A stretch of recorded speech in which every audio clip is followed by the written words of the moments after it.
Okay, so today we're going to take a look at Chapter 9, Receivables. Taking a look at receivables, first we're going to define what accounts receivables are. They are short-term financial assets that arise from sales on credit and often called trade credit. So what does that mean to you? What it means is companies are allowed to go in and, say I'm a contractor. I'm allowed to go into Home Depot and purchase something on credit. And such, or Home Depot is allowed to purchase something on credit from someone else. So I go into Home Depot, I purchase something on credit. Does that mean it's a credit card? No, it means I have an account with them, and they agreed to extend me credit without it going on a credit card and such. With that is normally interest free for so many days. Normal terms are 30 days. Depends on the industry. Things like medical devices and such can be longer than 30 days. Things like lumber have a 10-day turnaround. It just varies significantly depending on the industry. But with that being said, they set credit terms, and a company must keep in mind the terms of their competitors. So if your big business, your big competition is offering 10 days credit, you're offering 10 days credit and they're offering 30 days of credit, it makes a difference. Why would I buy from you when I can get an extra 20 days from the competitor? So companies that are too lenient in granting credit often run into difficulties because customers don't pay. So although you want to extend credit to your customers, you want to be conservative about who your customers are that you're extending. Doesn't mean you won't sell your product, just means you won't give them credit, which means basically when they call you up and order something, they have to pay for it right away. So the accounts of customers who cannot pay or will not pay are called uncollectible. There's two methods of this. There's a direct charge-off method, which recognizes a loss when an account is determined to be uncollectible. That is not in accordance with GAAP. So what that basically means is you can't all of a sudden just say, oh, they're never going to pay me, and basically expense the receivable. What you have to do is do the allowance method, and you recognize a loss at the time the credit sales are made. This is in accordance with GAAP, and it's accrual accounting. So what that means is there's a few methods of how you determine that, and we're going to go through that in these slides. A lot of the times it's a percentage of sales or a percentage of what you normally, basically what you normally don't collect. So think of the scenario I use for this is think of Walmart. Think of any retail store, actually, the day after Christmas. So you have a bunch of sales, everyone's buying everything for Christmas. The day after Christmas, how long is that line? That line is extremely long. So that's a good way to remember it, is that they know the day after Christmas, and for the next week or so, people are going to continually come in and return products. Whether or not they get cash back for it or whether they get store credit depends. So there's also note receivables, and these are short-term financial assets supported by written agreements called promissory notes. So when you sign a note for your car and such, you sign a note for your mortgage, that's a promissory note. So a promissory note is an unconditional promise to pay a definite sum of money on demand or at a future date. So what happens a lot of the time with a notes receivable is you're borrowing a larger amount or such. You're not just buying inventory for $5,000. You want to purchase something for $150,000 from that company, and different things. So the promissory note, the person or entity that signs the note or promises to pay is the maker of the note, and then the entity to whom payment is received is the payee. So notes receivables normally come with interest. No one gives you money for free, essentially, right? Maybe your parents used to, or we thought they did.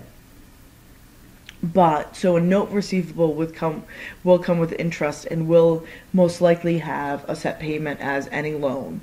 So you owe it the first of every month and such. Going back to the allowance method. So the allowance method is an application of accrual accounting which requires estimated losses from bad debts to be matched with the revenue they help produce. So remember, accrual accounting is all about matching the expense in the appropriate period, the revenue in the appropriate period, and this along with it is also about matching the bad debts. Essentially, we sell to customers. Do we hope we get 100% of that money back? Of course we do. But we realistically know that some customer along the way is not going to pay us. Now, how do you prevent not being paid? Well, there's a few things. You send them notices, you put them into collections and stuff. But in the end, sometimes businesses still don't get their money. So with that being said, businesses need to properly account for that in the period in which the sale happens. So in order to do that, they estimate the amount that will not be collectible. So because management cannot identify at the time of the sale which customers will not pay or how much the company will lose, losses from the uncollectible accounts must be estimated, and the estimate becomes an expense in the period.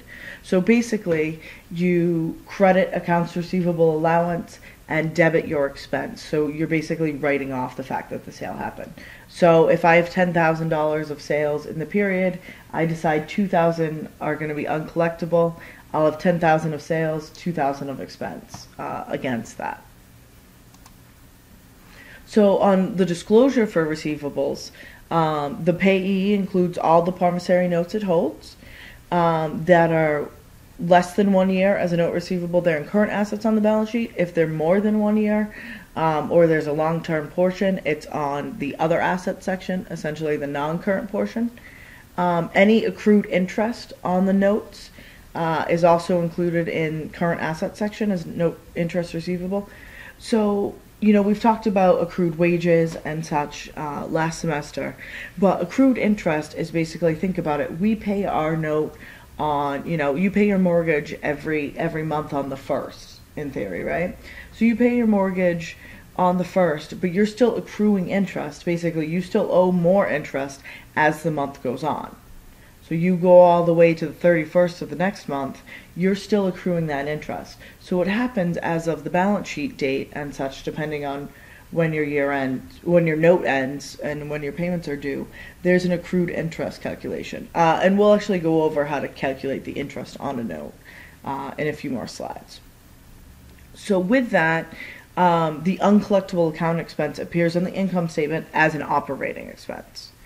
And this allowance appears on the balance sheet as a contra account, which basically shows accounts receivable, allowance, which is credit balance, and then net realizable value on accounts receivable.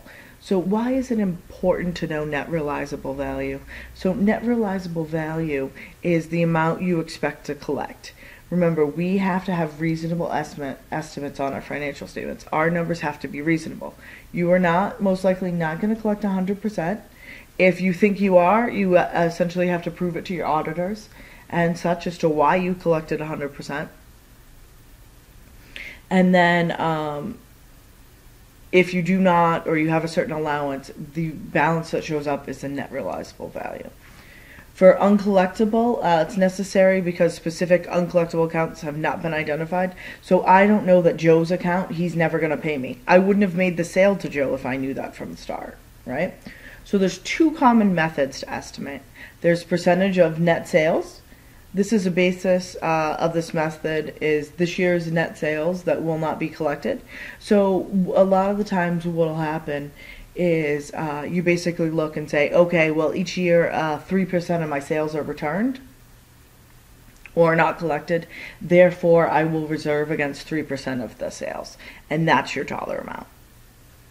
The accounts receivable method is the basis for, aging method is the basis for the amount on the ending balance of accounts that will not be collected. So an aging means if something's current, they just bought it. If something's 30 days, they bought it 30 days ago. If something is 60 days, they bought it 60 days ago. Something is 90 days, they bought it over 90 days. What's the likelihood, if your payment terms are 30 days, that someone who has gone all the way to 90 days, so they've taken, instead of a month, they've taken 3 months, what's the likelihood you're going to collect that? And you would estimate based on that. as we just discussed, the aging method. So the total of accounts written off in the period rarely equal the estimated uncollectible amount. So these things change, right? So although you have an estimate, say your estimate is $100,000, and in the end you don't collect 80,000 of it, you just kind of offset that. And every year, every time the balance sheet comes around, you need to reevaluate what your allowance needs to be. So when it becomes clear that a specific account will not be collected, the amount should be written off against the allowance. So basically, you debit the allowance and credit AR, and it disappears. Because you've already taken the hit on expense, it does not touch your expenses again. So on the note receivable, there's certain things to remember. There's the maturity date, is the date on which a promissory note must be paid. So that's basically when your entire loan is due, is the maturity date. And there's also the duration of a note. It's the time between when you started the note and when it's fully due. And interest is calculated on the basis of the duration of the note.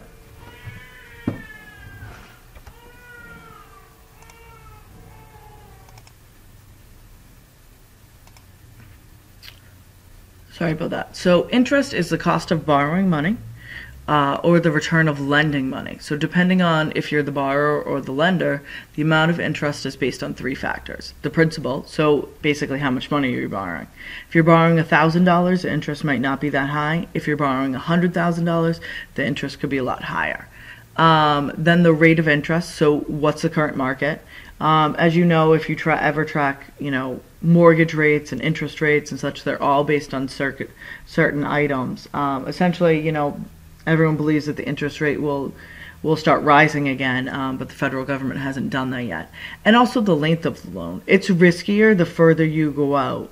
Think of a mortgage. Most mortgages are 30 years. If I'm going to do a 15-year mortgage, I'm probably going to get a better rate because the bank only has risk for 15 years on this. So the formula used for calculating the rate is, for computing the interest, is principal times the rate of interest times time. So time means month, years, and such. The maturity value is the total proceeds of the promissory note. So that's the face value plus any interest at the maturity date.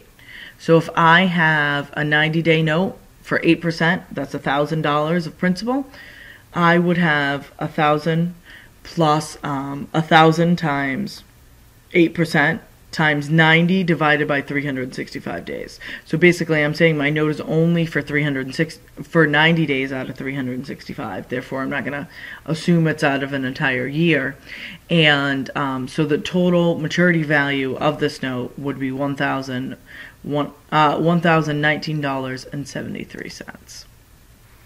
On that, there's also accrued interest. It must be apportioned to the periods in which it belongs. So assume that I have the same note. It was received on August 31st, and the fiscal year end is September. So the interest for 30 days is calculated at $6.58. So basically, instead of the 90 at this point, I need to accrue for $30 days of it. So then I would use 30 divided by 365. The remainder of the interest income would be calculated as follows, and that would show up, the remaining interest of $13.15 would show up in the next year because the note, extended over my year end. So a note not paid at maturity is called the dishonored note, and what the dishonored note means is the holder or payee of the note should transfer the total amount due from notes receivables to like an individual account to the debtor. So the debt just doesn't disappear because you didn't pay it. It continues going on, and they have, depending on the promissory note, they have certain avenues they can go about for collecting that. So also, one of the cool things about receivables is you can figure a lot out about how the company is doing, how the company turns a sale into cash, essentially.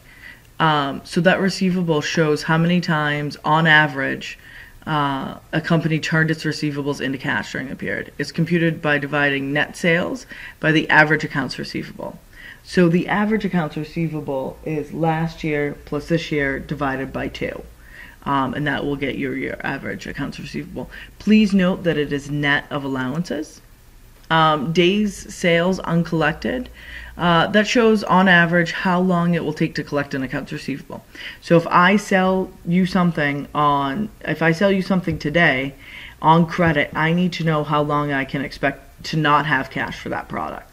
Now, why does that matter? Remember last chapter we looked into cash, so what it really matters is I need to be able to still pay my employees, pay the electricity, pay the rent. So I need to know how much cash I need to have while I'm waiting for you to give me my money for the sale. So to determine the days sales uncollected, the number of days in a year is divided by the accounts receivable turnover. So factoring is an interesting item. Factoring is the sale or transfer of accounts receivable to an entity called the factor. Factoring can be done with or without recourse. So what does factoring really mean? It means you sell your receivables to another company. And why would you do this? A lot of times companies either do it because they don't want the hassle of collecting it, or the majority of the time it's really because they need the cash quickly. They can't wait the 30 days or the 60 days to collect it. They need the cash now. So with recourse means that the seller of the receivables is liable for any amount that's not collected. So basically, I can't sell to a bunch of shady people who I know aren't gonna pay me, and then sell those receivables to someone else. I'm still on the hook for that. So accounting wise, a seller of receivables with recourse is said to be contingently liable, and the contingent liability is a potential liability that can develop into a real liability that you have to pay back. And without recourse means that the factor bears any losses from unpaid accounts. So a lot of the times, in order for someone to buy it without recourse, you must have a lot of history of collecting your accounts. The customers that you want to sell the receivables from, need to be very reliable and such. People just don't buy a lot of receivables without recourse. There's also securitization. It's a process in which the company groups its receivables. It batches and sells them at a discount to other companies or investors. And when the receivables are paid, the buyer gets the full amount. So basically, you take a discount. Say I was due to collect $100,000 of receivables. They basically only paid me $90,000. So they got a discount of 10%. And when they collect the $100,000, it's theirs. So the profit depends on the amount of the discount. So discounting is a method of financing receivables by selling promissory notes held as notes receivable to a financial lender such as bank. So basically I go to a bank and I'm having cash flow issues and such. I go to a bank and I sell them my receivables. I basically finance them and the bank gets interest. They get a profit. So the bank derives its profit by deducting the interest from the maturity value of the note. The holder of the note turns it over to the bank, and then the bank expects to collect the maturity value of the note, so principal plus interest, but it also has recourse against the note's endorser. So it has recourse against who signed the note. So as you can tell in receivables, there's a lot of wiggle room, especially when we say the word estimating. So because the amount of uncollectible accounts can be estimated, the company's earnings can also be manipulated.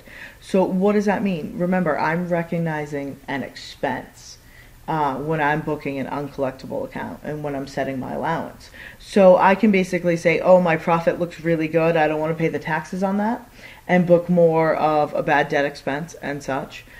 In theory, or I can say, oh, my profit's not as good, I better fix that. I better not record all of that as bad debt. So misstatements of earning can occur simply because of a bad estimate. They can also be deliberate to meet analysts' estimates and earnings and reduce income taxes, or to meet benchmarks for bonuses. So a lot of the times, if executives' bonuses are set up to net income, they can adjust it so that their bonus is higher. And then companies with high ethical standards try to be accurate in their estimates of uncollectibles, and they also disclose the basis for their estimates. Now, as an auditor, I realize that estimates are estimates, but with that being said, most people attempt to do the best they can, and then if they're close, they're close. If they're not, then they adjust it in the following year and such. So not everyone is out to manipulate earnings, but still you need to think that they could be out to manipulate.